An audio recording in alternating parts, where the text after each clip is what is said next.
Today our practice session is cursive writing small letters on a single line. Now that we have practiced in a 4 rule book. 4 rule book lo manaki middle zone ఉంటుంది, upper zone, lower zone అన్నీ ఉంటాయి మనకి. So here we don't have that. Suppose beautiful అనే word రాయాలనుకోండి, we have to imagine the upper zone and lower zone. Have to imagine the height of the upper zone and the depth of the lower zone. For example, take this word beautiful, that is the baseline. So in this baseline we have to decide the height of the baseline and the height of the upper zone and the depth of the lower zone.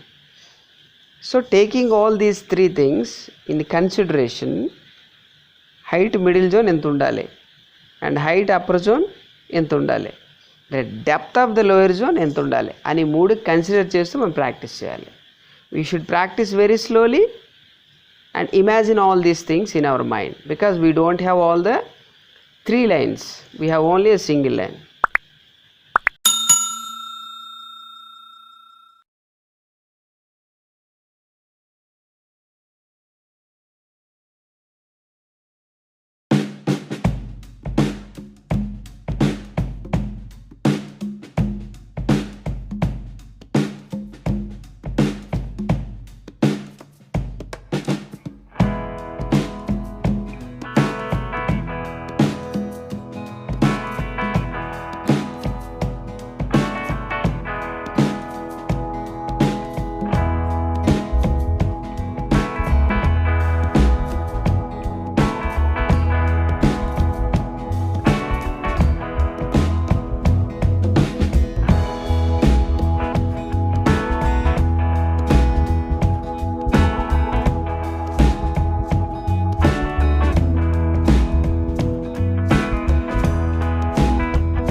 the video, please share it and subscribe my channel. Thank you.